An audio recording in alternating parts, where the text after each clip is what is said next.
If I gave one person $1,000, another person $10,000, and another person $100,000, most people would give them the same basic advice. The usual answer is some version of, put it in an index fund and let it grow.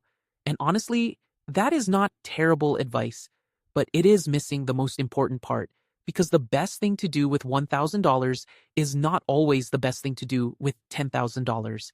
And the best thing to do with $10,000 is definitely not always the best thing to do with $100,000. The amount changes the job. $1,000 is mostly about starting without doing something reckless. $10,000 is about building a real financial system, and $100,000 is about protecting your progress while still letting the money grow. So in this video, I want to walk through how I would invest $1,000, $10,000, and $100,000. This is not a hype plan, a stock picking plan, or personal financial advice. Just the simple order of operations I would use if the money landed in my account and I wanted to be smart with it. But before we touch the stock market, there are two quick filters I would run every dollar through.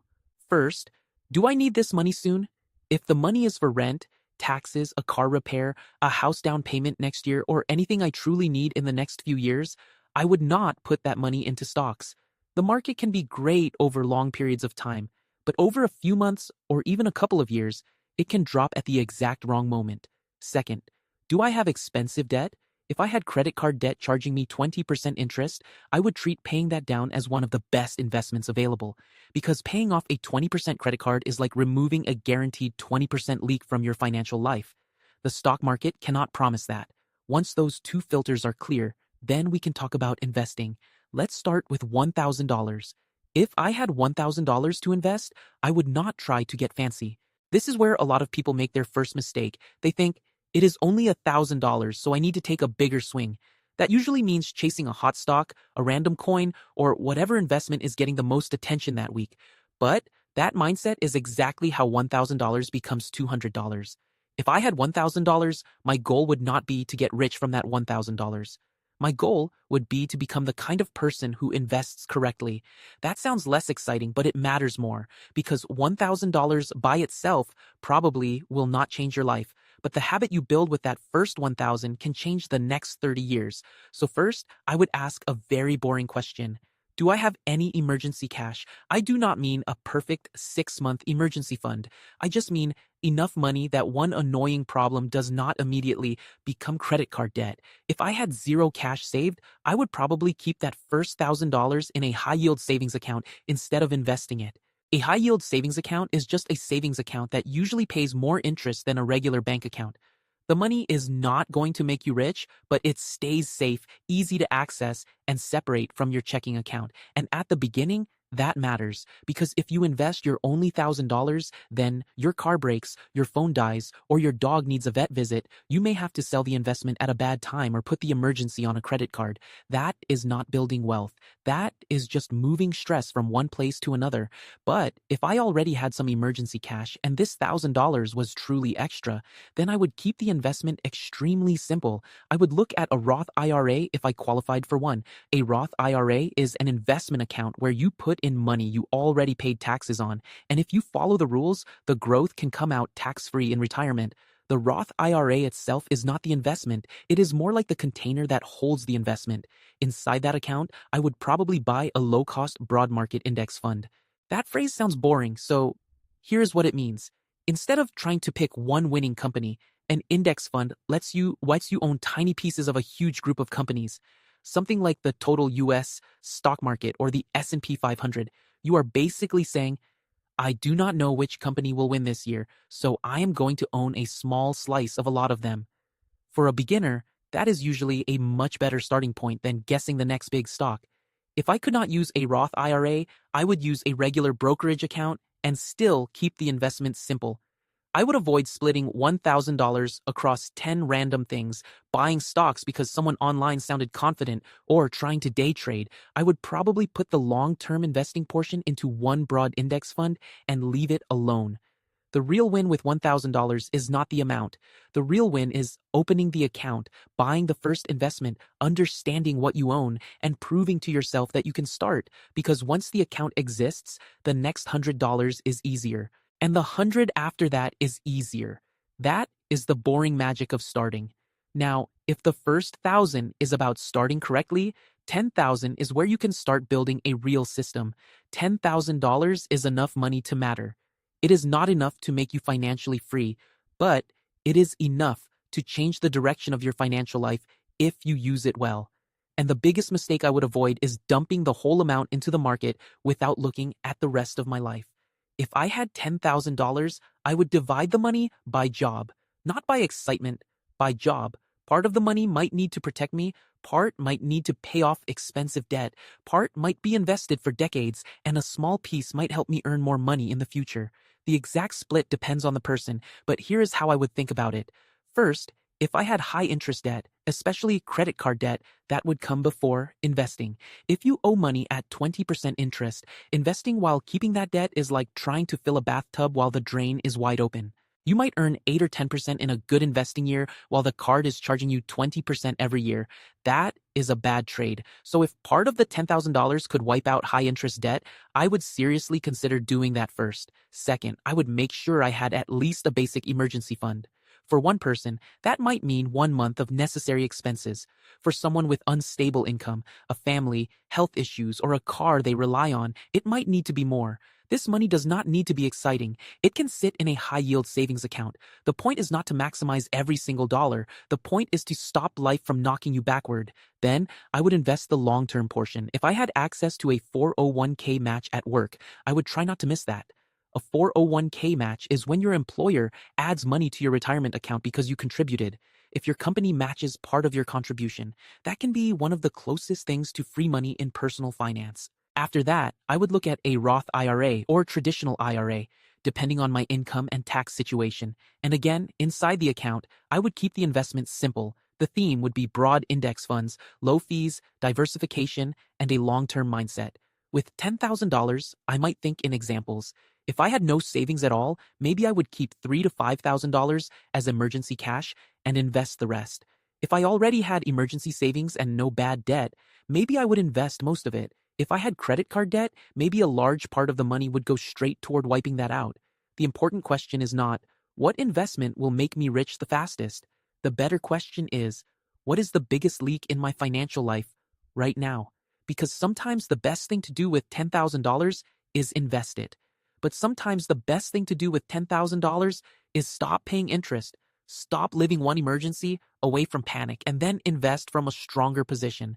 There is one more thing I would consider with $10,000.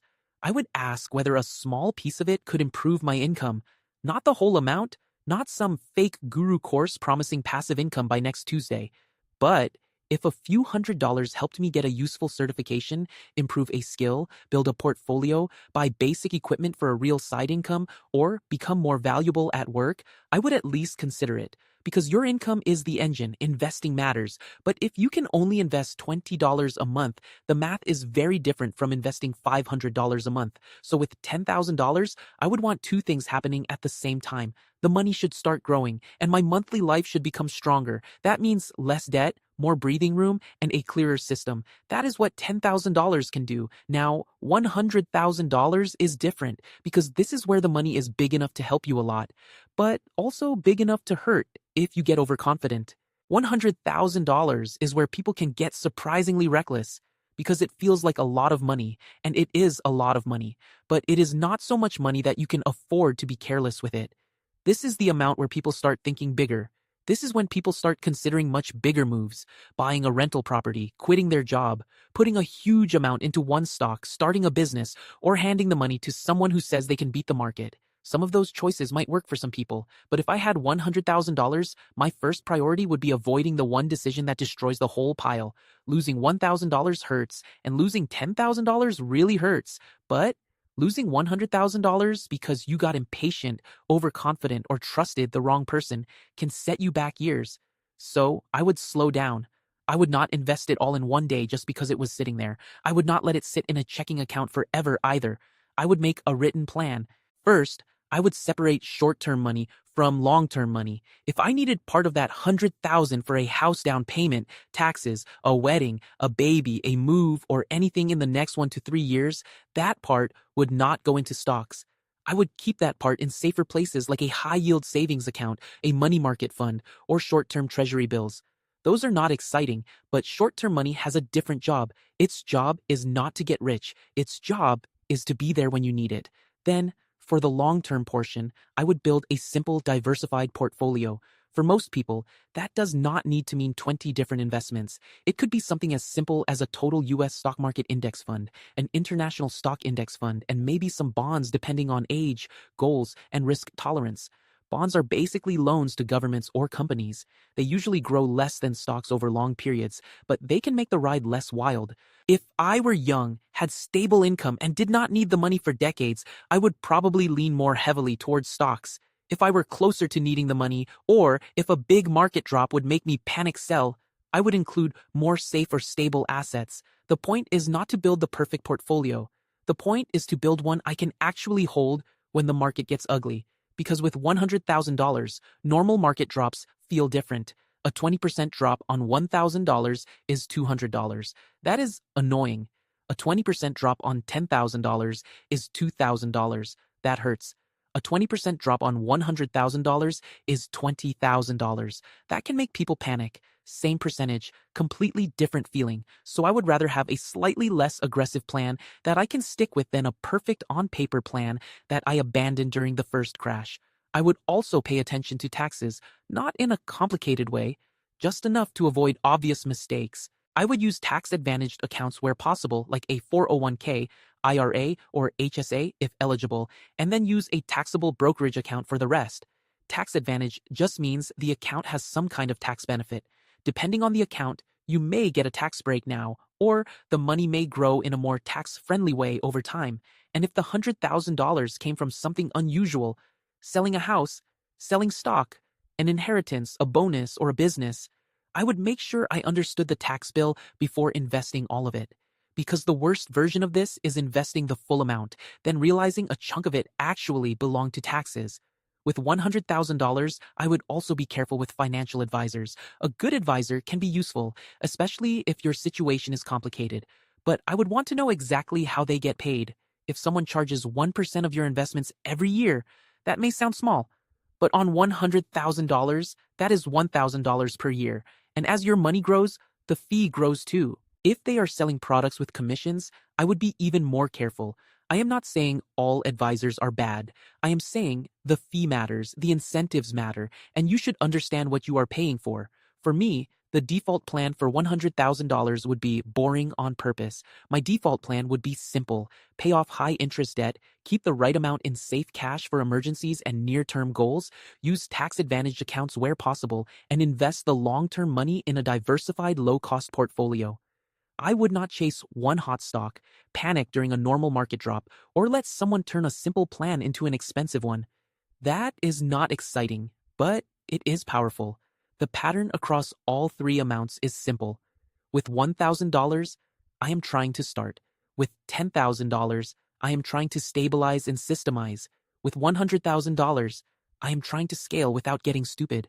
And that matters because people often do the opposite. With $1,000, people often take huge risks because the amount feels too small to matter. With $10,000, they may invest, while debt or cash problems keep dragging them backward. And with $100,000, they can suddenly feel pressure to use a complicated rich person strategy. But most of the time, the better answer is simpler. Use the money for the job it needs to do. Short-term money should be safe. High-interest debt should be attacked.